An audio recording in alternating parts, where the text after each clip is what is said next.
We're still talking about model fitting, but we want to turn now from data that comes packaged as a set of measurements of y as a function of x with some measurement error to data that comes packaged as counts of things. So two common examples of this, both what are called binned values, are histograms, as we see over here, and contingency tables that we see over here. We're going to talk about contingency tables quite a lot in later segments, so let's focus now on the histograms. A histogram has bins, so for example, here's a bin that seems to go from 2 to 2.1, and we see that the number of counts, the number of events that have been observed whose measured value fall within that bin, is going up here about 2.7 times 10 to the fourth. So this is a histogram with quite a large number of counts in it. We'll see what it is a little bit later. Now the counts are distributed across this parameter with, in general, unknown probabilities pi, where I labels the bins here, or for contingency tables, because it's two-dimensional, pij, where I and j are the rows and columns. So what model fitting has to do here is predict what are the pi's in each column, and therefore, given the total number of counts, how many counts should have been observed in each bin.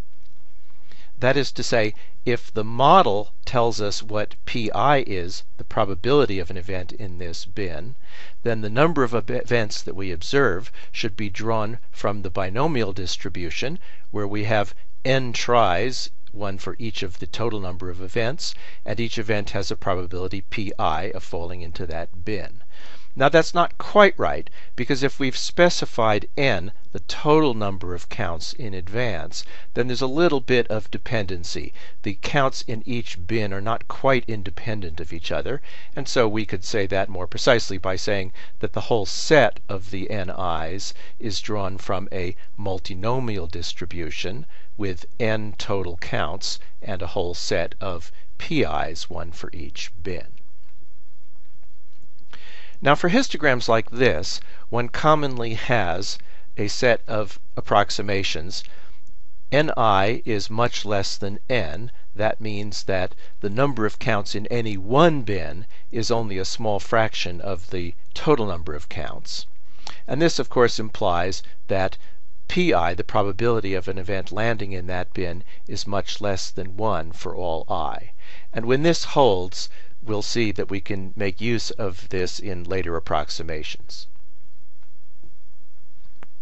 And let's do that right now. When these approximations hold, it implies that the counts in each bin are close to Poisson distributed. Now let's see how that works. We've started by saying that they're binomial distributed, that is to say they have the distribution where you make n draws, each with probability p, and we want to ask what's the probability of getting exactly n positive events. And that probability is the familiar binomial distribution here, which you see has some factorials in front, and then of course the probability p to the power the number of positive events, and the probability 1 minus p to the power the number of events that were not positive, that is the total number minus n. Now I want to do a little bit of rearranging of this formula. So in the first line it's an exact equality. I've just shown the 1 over n factorial separately, but what I've done here is substitute for something to a power e to the power times the log of the something. So that's exact. But now in the next line, here, I'm going to make several approximations. The first approximation, coming from this, is that since p is small, the log of 1 minus p is approximately minus p. So here's the minus and the p. And the next approximation is that since n is much smaller than capital N, we'll just neglect it, and we'll have a power n up here. So that gives the n here. You can see that this quotient of factorials, if you wrote them all out, would simply be an n times an n minus 1 times an n minus 2, and so on until there are little n terms. And since there are little n terms and they're all approximately big N, we can replace that by a big N to the power n. Well, when I make these approximate replacements, you can see that what I have is exactly the formula for the Poisson distribution, which is what we were trying to show. Now, sometimes you're in a situation where the Poisson distribution is not just an approximation of the binomial distribution, but is the actual distribution of the data. And everybody's favorite example of this is radioactive decay. If you ask how many decays there are from a sample in a certain interval, that will be exactly Poisson distributed.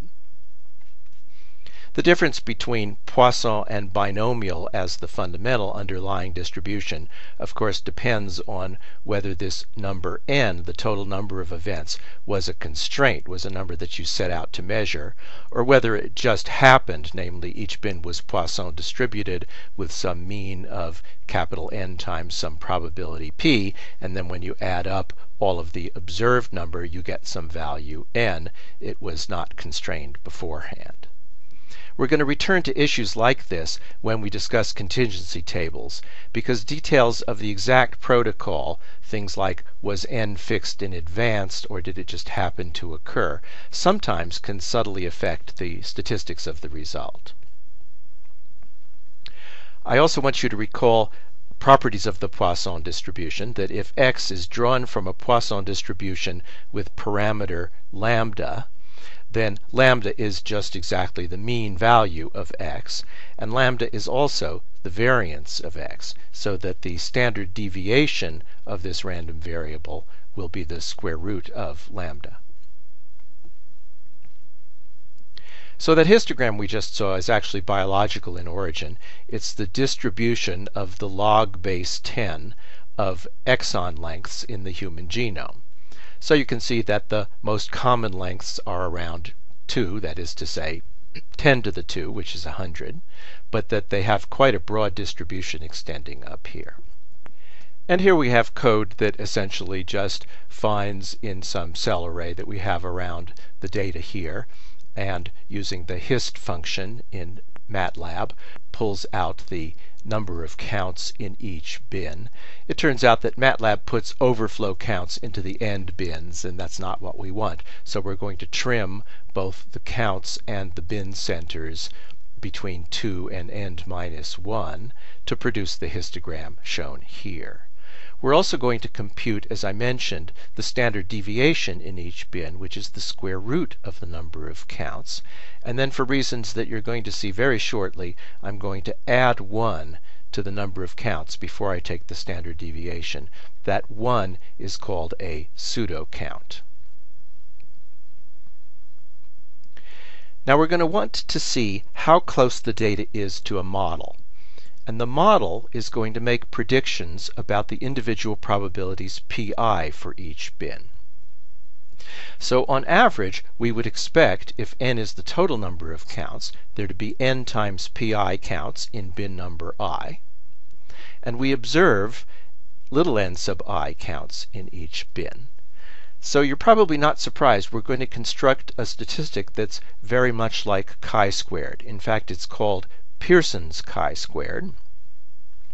And what makes it chi-squared like is that we're going to take the difference between the observed and the expected, and we're going to square that, and then divide by the variance of the expected, which you see here is n times pi, because that's the expected number of counts in a bin, and the variance for Poisson is the same as the expectation. So this is something like a t-value squared, and if we sum them over number of bins, we get something like a chi-squared. I'm saying something like for reasons that are a little bit subtle that I'm going to come back to in a later segment.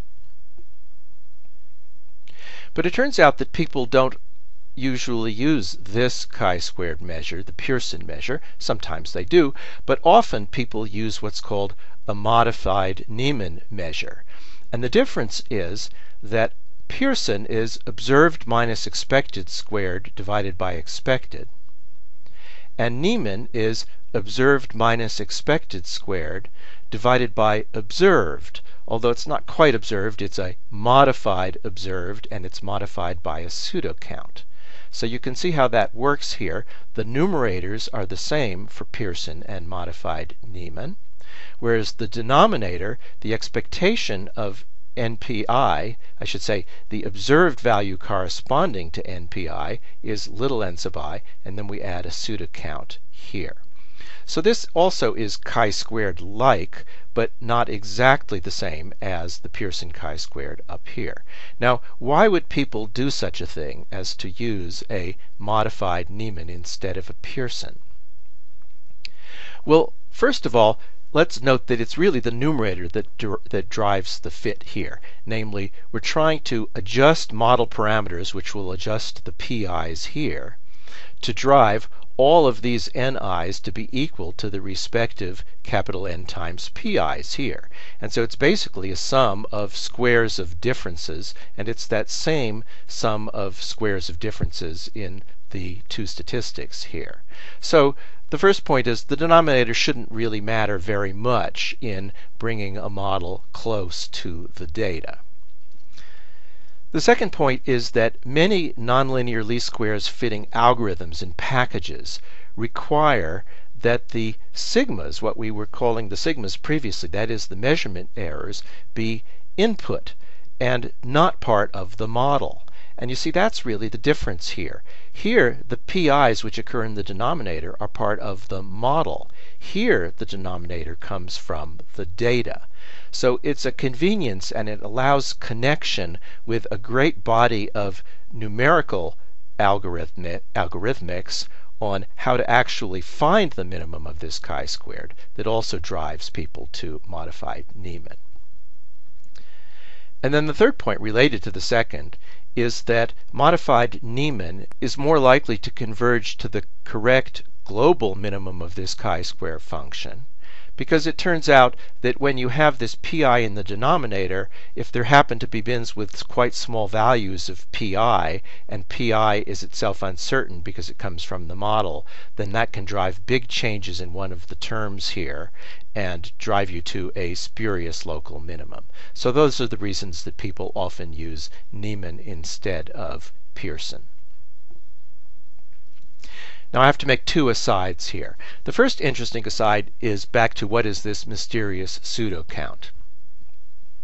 Since we're Bayesians, we can understand pseudo counts very easily. The pseudo count can be thought of as resulting from a prior on the value of lambda, the mean that occurs in the Poisson distribution.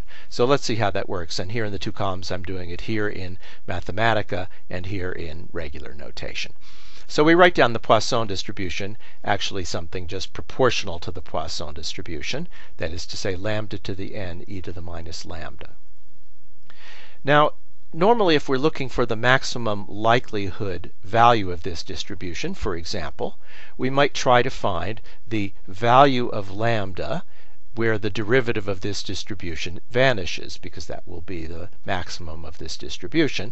And over here in Mathematica you can just tell it to solve the equation, the derivative of Poisson with respect to lambda equals 0 for lambda, and it tells us that the maximum likelihood value of lambda is n, just exactly the number of events that you've observed.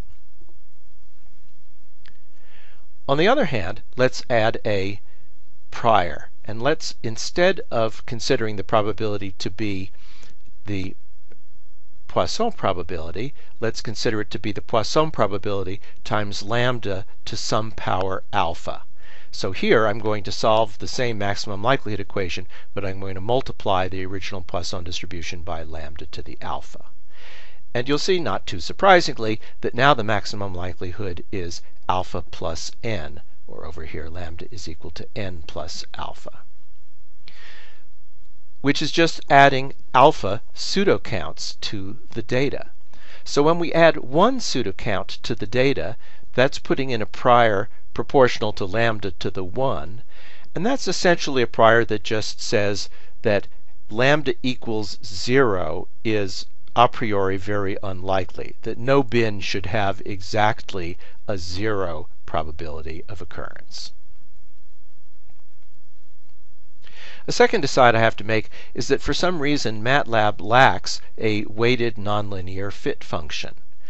Now they actually know that they're missing one because they have a little help page that tells you how to define your own, and so I've done that right here. So when I use this function LLinFitW and you look it up in Mathematica, you won't find that it exists, but if you look very closely you'll find the help page that tells how to define it, and this is its entire definition here. I won't go through what it's doing. It's basically doing some rescalings by the measurement errors before it takes the nonlinear least squares fit unweighted here. So the Nieman chi-squared, which we saw on the previous slide, fits into the common interface for this nonlinear least squares fitting function, because we can put something in for the vector value of the sigmas here, namely that will be the square root of the number of counts plus a pseudocount, whereas the Pearson, which is a truer chi-squared, doesn't fit into this interface. If you wanted to use the Pearson in MATLAB, you'd have to go back to MATLAB's more general nonlinear fitting routines, which are less likely to find the correct global minimum of the chi-square. Okay, so we're ready to fit a model to that exon length data. And let's try fitting a single Gaussian. Of course, a Gaussian in log space, because the data sort of had a peak in log space. So here we are in MATLAB, and we define a model, which is a function of a set of parameters b. And you can see they're just the three parameters that we need to define a Gaussian. Here's the amplitude that we multiply the exponential by. Here's the central value of x, b2. And here's the standard deviation, b3 here. So we've done this before. You know how we do this. We guess a value for the parameters, because in any nonlinear fit you have to start with a starting point. And I looked back at that histogram and I decided that the peak count was something like 3.5 E4, the central value was something around 2.1, and the width looked to me like 0.3. And now I just put this guess along with the counts and the square root of the counts that we previously calculated, and the centers of the bins, which is essentially the x locations, into this nonlinear least squares fit thing. And what comes out is a set of fitted parameters and a covariance matrix and a mean square error, so-called. I'll come back to that in a minute. Well, let's see what came out.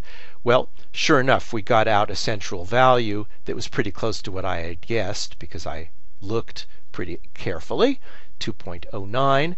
We got out a width of 0.23 that's a little bit different from the 0.3 that I guessed.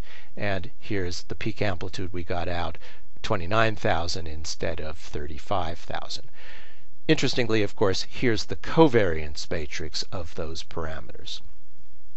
Now, what's the mean square error? The mean square error, which is what MATLAB likes to use, is just another name for chi-squared, but divided by n, the total number of data points.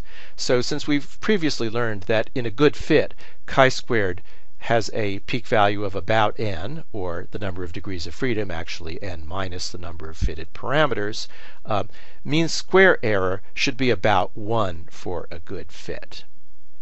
Sure doesn't look like it's about 1. Looks like it's 849. What's going on? Well, of course, what's going on is, here's the data again. I was hiding it from you to disguise the fact that fitting a single Gaussian to it is a pretty silly thing to do, because we have all this data over here that very clearly doesn't fit a Gaussian. Hence, we got a very large mean square error and a bad fit.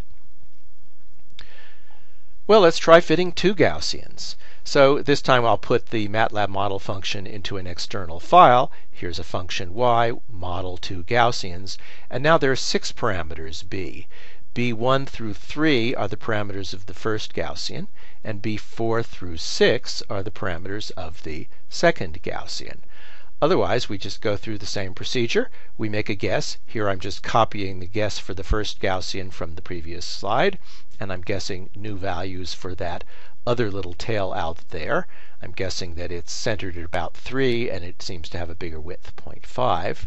Now I do the fit and look at the parameters that come out. Here's what the fit looks like. It's the red curve drawn on top of the data.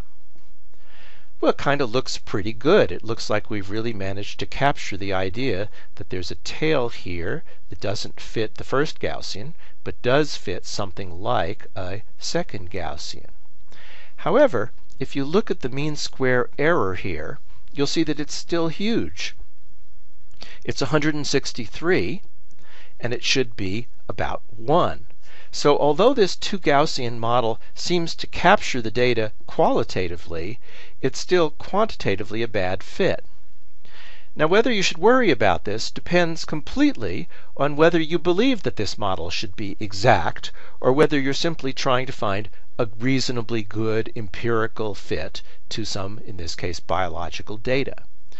If this were something that came out of a physics experiment that was testing a fundamental theory of physics that we thought should be exactly right, then a mean square error like this would reject that theory. It would prove that the data does not fit the theory. On the other hand, if we're looking at data that comes out of some very complicated process like the biology of the length of exons, and we're simply interested in does it have a tendency to fall into two clumps, the clump of the first Gaussian and the clump of the second Gaussian, then we're going to be guided more by just the fact that the fit looks pretty good, and we're not going to pay too much attention to the fact that the mean square error remains very large. You might wonder whether I've just made a programming bug and that the mean square error really doesn't come out to be 1. So just as a check on that, I'll let you go through this here. I've put in a model that I've put in a data set that I've generated here. I generated it by taking 10,000 normally distributed numbers of mean 0 and standard deviation 1, and then I multiply them by 2 to make the standard deviation 2, and I add 4 to move the mean by that much, and now I do exactly my fitting procedure, and sure enough I recover something very close to the 4 and something very close to the 2, and look, I get a mean square error that now is very close to 1.95. So we might even go through the exercise here of the p-value test to see if this 0.955 is actually good enough. How do we do this? Well, first we have to get from mean square error back to a value of chi-squared statistic, and that we do that by just multiplying by the number of elements in the count matrix. That's the number of bins, of course. This is just a way of getting at that in MATLAB. The degrees of freedom is the number of bins minus 3, because there are 3 fitted parameters here. I fitted for just a single Gaussian here. And therefore the p-value, which MATLAB already has a function for, chi-square cumulative distribution function, is just what comes out of putting into that chi-square distribution function the value of the chi-squared and the number of degrees of freedom. And what do we get out? We get out a p-value 0.56. Yep, that's embarrassingly good. I mean, 0.5 would be the best possible p-value, best in the sense of not ruling out the null hypothesis here. We'd better not rule it out because in fact it's exactly what the data was. So in summary, if you expect the model to be exact, take the p-value very seriously. If you don't expect the p-value, if you don't expect the model to be exact, then this whole procedure of accepting the fit anyway is called chi by I. That's actually a term used as an insult in the physical sciences. You accuse somebody of doing chi by I if they're not properly calculating a p-value as we've calculated here. But it's okay to do chi by I, as we've said, when the intent is just to summarize main features of the data without necessarily fitting it exactly. Let's now finally turn to something that we've seen before, uncertainty of a derived quantity. And how does that work when we have bins and Poisson counts and so on? Well, basically what we did before all goes through. We saw 2 ways of doing this.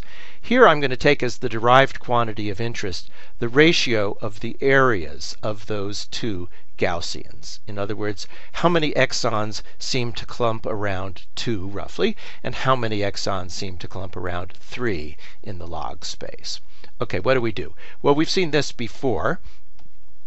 We take a multivariate normal random sample from our fitted values and our fitted covariance, and I'm going to take a sample of like the 1,000. And here I'm showing you the first 5 elements of those samples. So each line in that sample, there will be 1,000 lines, are possible values of the 6 fitted parameters, the 3 from the first Gaussian and the 3 from the second Gaussian. Now the key point is, here's where I compute my ratio of the 2 Gaussians. The ratio of the areas of 2 Gaussians is basically the width times the height of the first one divided by the width times the height of the second one. So now I have a sample of 1,000 values of that. Here I've printed out the first 5, and you see that they cluster around, I don't know, 6.1 or 6.2. And we can compute, well, first of all, I'll plot those values here, and I can then compute for those values their mean and their standard deviation. And the payoff here is the standard deviation. We already know what the best fitted value is, but this standard deviation here is what we're trying to find. It's the estimate of uncertainty of the derived quantity ratio of the 2 areas. We know a second way of computing the uncertainty of a derived quantity, and that's by Bootstrap Resampling. So here's how that looks when we have count data. The important thing is that we go back to the individual exon lengths before we bind them. So that's an area called data. That's an array called data.